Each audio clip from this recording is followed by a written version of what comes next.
Hello friend, I hope you like my video. If you like my video please like share and subscribe my channel. तो आज हम शुरुआत करने जा रहे हैं अकाउंट्स के अंदर इनकम एंड एक्सपेंस का क्या रूल होता है वो उसको हम क्लियर करेंगे। तो एक्सपेंस का रूल ऑलरेडी मैंने क्लियर किया हुआ है, तो एक बार फिर देखेंगे इसके अंदर।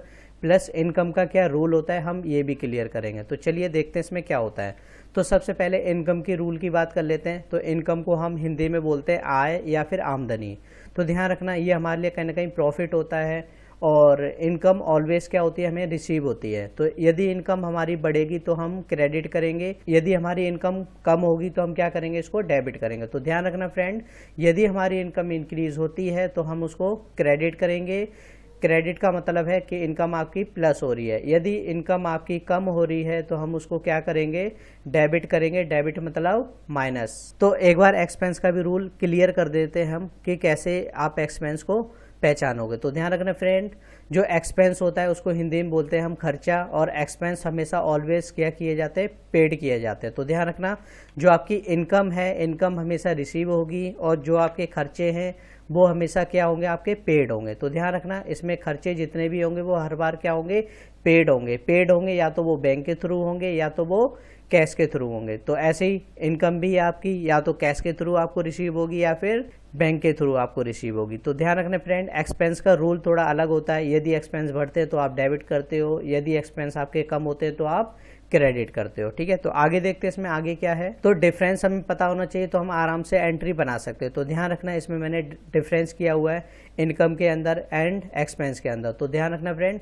जितनी भी इनकम हो रही है वो आपको हमेशा रिसीव होगी तो हम उसको क्रेडिट करेंगे, और एक्सपेंस होंगे वो हमेशा पेड किए जाएंगे तो हम उसको क्या करेंगे, डेबिट करेंगे। तो जैसे यदि आपको रेंट रिसीव हो रहा है, ध्यान रखना फ्रेंड, यदि आपको रेंट रिसीव हो रहा है तो आपके लिए वो इनकम है। इनकम बढ़ेगी तो क्रेडिट करोगे। यदि रेंट आप पेड कर रहे हो तो आपके लिए एक्सपेंस है।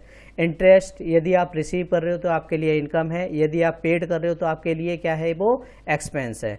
कमीशन रिसीव इनकम है आपके लिए, कमीशन पेड आपके लिए एक्सपेंस है। डिस्काउंट रिसीव इनकम है आपके लिए, और डिस्काउंट पेड आपके लिए क्या है, एक्सपेंस।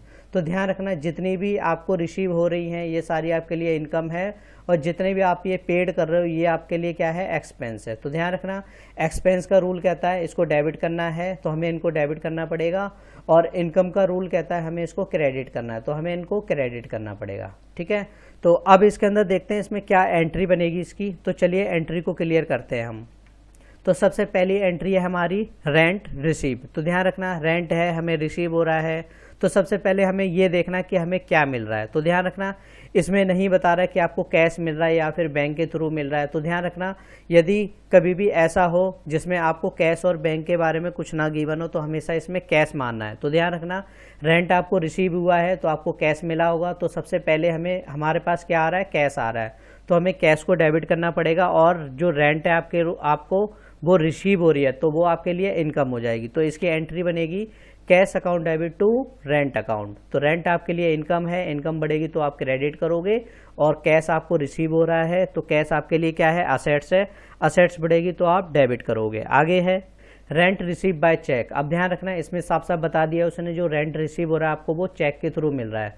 तो ध्यान रखना, चेक लेके आप बैंक में जाओगे और आपके बैंक में पैसे क्या हो जाएंगे, ऐड हो जाएंगे। तो इसकी जो एंट्री बनेगी, bank account debit to rent account. Rent आपके लिए इनकम है, इनकम बढ़ेगी तो आप क्रेडिट करोगे, और जो बैंक के थ्रू आपको पैसे मिल रहे हैं तो बैंक आपके लिए असेट्स है, असेट्स बढ़ेगी डेबिट करोगे। और वो रेंट है जो आपके इनकम क्यों है, क्योंकि वो आपको रिसीव हो रही है। तो ध्यान रखना फ्रेंड, जो भी हमें रिसीव होता है वो हमारे लिए क्या होती है, इनकम होती है। चलिए आगे देखते हैं इंटरेस्ट रिसीव। तो ध्यान रखना, इसमें देखो नहीं बता रहा है कैश के थ्रू मिल रहा है या बैंक के थ्रू, तो हमेशा हमें क्या मानना है, कैश। तो ध्यान रखना, इसकी एंट्री बनेगी cash account debit to interest account. तो ध्यान रखना, हमें इंटरेस्ट रिसीव हुआ है तो हमें क्या होगा, कैश मिलेगा, तो कैश हमारे लिए असेट्स है, असेट्स बढ़ेगी आप डेबिट करोगे, और इंटरेस्ट आपके लिए इनकम है, इनकम बढ़ेगी तो आप क्रेडिट करोगे। आगे है इंटरेस्ट रिसीव बाय चेक। जो इंटरेस्ट आपको चेक के द्वारा मिला है तो इसकी जो एंट्री बनेगी आपकी bank account debit to interest. तो ध्यान रखना, इंटरेस्ट आपके लिए इनकम है, इनकम बढ़ेगी तो क्रेडिट, और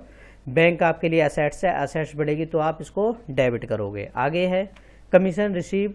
तो इसकी जो एंट्री है, ध्यान रखना, कमीशन आपको रिसीव हो रही है तो आपको कैश मिलेगा, कैश आपके लिए असेट्स है, असेट्स बढ़ेगी तो आप डेबिट करोगे, और कमीशन आपके लिए क्या है, इनकम है, इनकम बढ़ेगी तो आप क्रेडिट करोगे। तो इसकी एंट्री बनेगी cash account debit to commission account. ठीक है, तो कैश आपके लिए असेट्स है, असेट्स बढ़ेगा तो डेबिट करोगे, और कमीशन आपके लिए क्या है, इनकम है, इनकम बढ़ेगी तो आप क्रेडिट करोगे। आगे है कमीशन रिसीव बाय चेक। तो कमीशन आपको चेक के द्वारा मिली हुई है, तो ध्यान रखना इसकी जो एंट्री बनेगी bank account debit to commission. Commission आपके लिए इनकम हो जाएगी क्योंकि वो आपको क्या हो रही है, रिसीव हो रही है। ठीक है, तो कमीशन बढ़ेगी तो आप क्या करोगे, वो आपके लिए इनकम हो जाएगी, इनकम बढ़ेगी तो आप क्रेडिट करोगे, और बैंक के थ्रू मिली है तो बैंक आपके लिए असेट्स है, असेट्स बढ़ेगी तो आप डेबिट करोगे। आगे है डिस्काउंट रिसीव। तो cash account debit to discount. तो ध्यान रखना डिस्काउंट आपके लिए इनकम है क्योंकि वो रिसीव हो रहा है। ठीक है, और इनकम का रूल कहता है यदि इनकम बढ़ती है तो आप क्रेडिट करोगे, और कैश के थ्रू मिल रहा है तो कैश आपके लिए असेट्स है, असेट्स बढ़ेगी तो आप डेबिट करोगे। तो आई होप आपको इतना क्लियर हो गया होगा। तो आज की क्लास में बस इतना ही।